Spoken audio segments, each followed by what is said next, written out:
Hello guys. நம்ம இன்னைக்கு சேர நாடை பற்றி நம்ம பார்க்க போகிறோம். ஸோ சேர நாடு பார்த்தீங்கன்னா மூவேந்தர்களில் ஒருத்தவங்க, அதாவது சோழர், சேரர், பாண்டியர். ஸோ இந்த மூணில் ஒருத்தங்க தான் சேர நாடு சேர்ந்தது.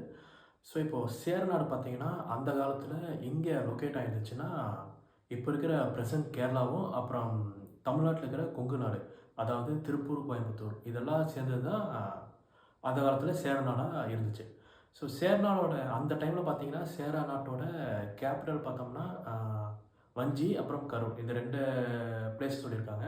கரூர் வந்து எக்ஸாக்ட்டா இப்போ இப்போ இருக்கிற தமிழ்நாட்டில இருக்கிற கரூரான்னு தெரியல. பட் பார்த்தீங்கன்னா, அந்த காலத்தில கரூர்னு ஒரு சிட்டி இருந்திருக்கு.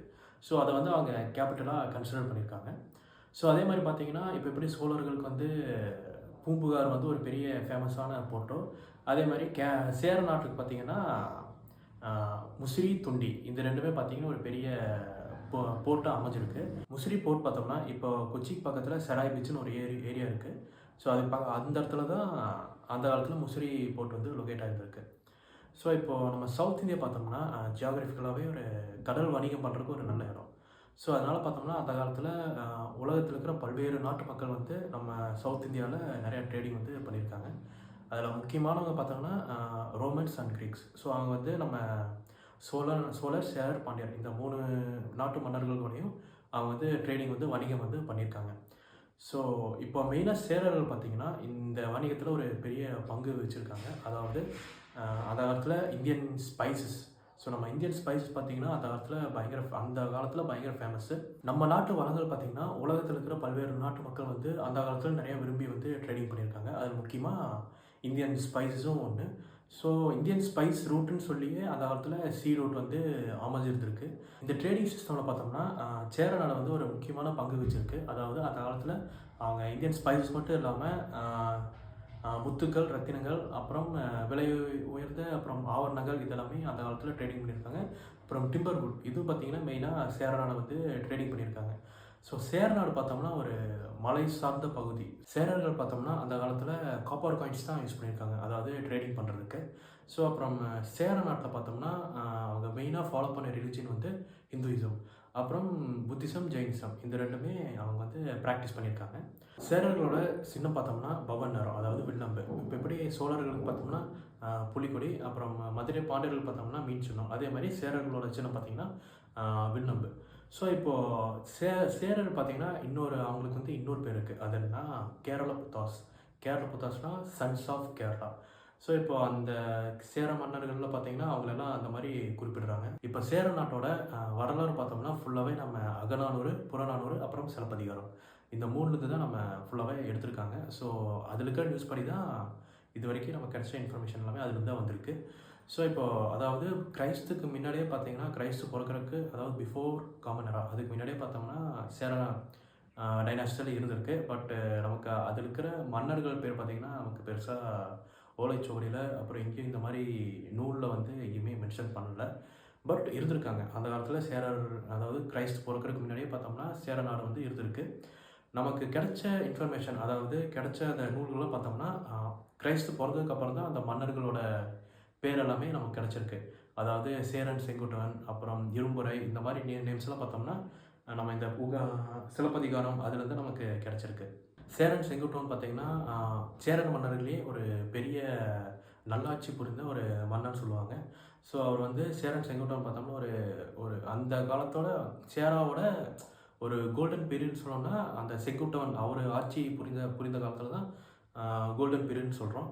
ஏன்னா அவர் வந்து அந்த காலத்துலேயே அப்போ இருந்த பாண்டியா டைனஸ்டியும் அப்புறம் சோழ டைனஸ்டி இந்த 2யுமே அவர் வின் பண்ணியிருக்காரு. ஸோ வேறு எந்த சேர மன்னர்களுமே இந்த அளவுக்கு நல்லாட்சி பண்ணலைன்னு சொல்லியிருக்காங்க. நமக்கு கிடைச்ச ஓலைச்சுவடி அப்புறம் நூல்களெல்லாம் வச்சு பார்த்தா சேர நாட்டோட முதல் மன்னன் யாருன்னா உதயன் சேரலாதன். ஸோ அவரும் அவரோட செகண்ட் ரூலர், அதாவது அவரோட பையன் பார்த்தீங்கன்னா இரும்புரை. ஸோ இவங்க 2 பேர் தான் ஃபர்ஸ்ட், அதாவது around 2nd செஞ்சுரியோ 2nd R 3rd century அந்த டைமில் அவங்க 2 பேரும் ஆட்சி பண்ணியிருக்காங்க. அதுக்கப்புறம் லேட்டர் பீரியட் பார்த்தோம்னா இமயவர்மன் சேரலாதன் அவர் வந்து ஒரு பெரிய மன்னன் சொல்கிறாங்க. அப்புறம் அவரோட பையன் செங்குட்டுவன். நம்ம ஆல்ரெடி சொன்ன மாதிரி சேரன், செங்குட்டுவன் வந்து ஒரு பெரிய மன்னர் சேர நாட்டிலே. ஸோ அவரோட அப்பாவும் இமயவரம்பன் அவரும் பெரிய மன்னர் தான். இமயவரம்பன் பார்த்தோம்னா, அவருக்கு ஏன் இந்த பேர் வந்துச்சுன்னா, அவர் வந்து இமயமலையில போய் சேர நாட்டோட கொடிய வந்து நட்டுருக்காரு. அதாவது ஹிமாலயாஸ் வரைக்கும் போய் அவரு கான்க்யூர் பண்ணியிருக்காரு அப்படின்னு சொல்றாங்க. இது எந்த அளவுக்கு உண்மையிலே தெரியல. பட் அவரு போற வரையும் பார்த்தீங்கன்னா, 7 மன்னர்கள வந்து அவரு வின் பண்ணியிருக்காரு. வார்ல வந்து வின் பண்ணி அவரு ஹிமாலயாஸ் போய் அவரு சேர நாட்டோட கொடிய அங்க நட்டியிருக்காரு. அவர் இமயம் அடைஞ்சதுனால அவருக்கு வந்து இமயவர்மன்ங்கிற பேர் வந்து அவருக்கு கிடைச்சிருக்கு.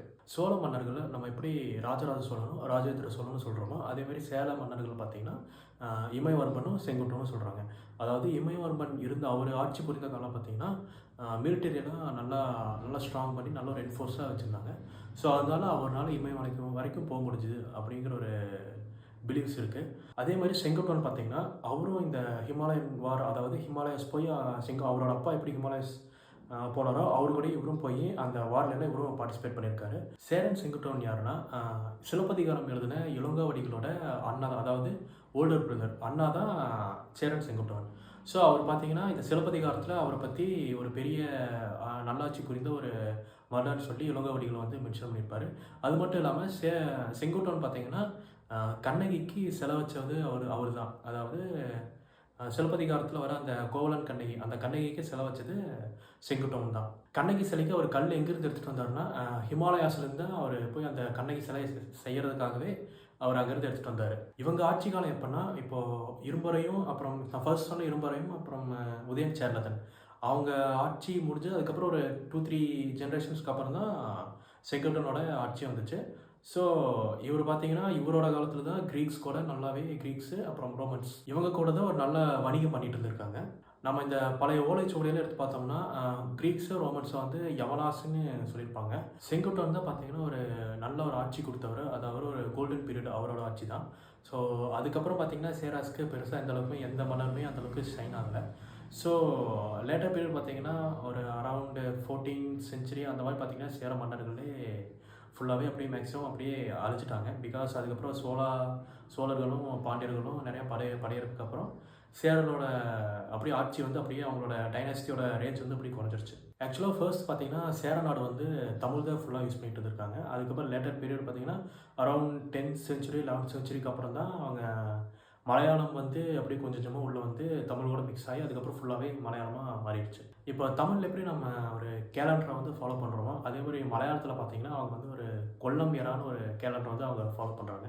ஸோ அது சம் கிங் அவர்னால அது வந்து தொடங்கி வச்சது. ஸோ அதுக்கப்புறம் அவங்க இப்போ வந்து மலையாளம் பார்த்தீங்கன்னா, அவங்களுக்கும் தமிழ் மாதிரி ஒரு செப்பரேட்டாக ஒரு கேலண்டர் இருக்குது. 8th and 9th century பார்த்தோம்னா, பல்லவா கிங்டமில் மாமல்லபுரம் அப்புறம் மகேந்திர பல்லவா இவங்க 2 பேரும் சேர்ந்து தான் இந்த இப்போ இருக்கிற மகாபலிபுரம் சிலையெல்லாம் உருவாக்குனாங்க.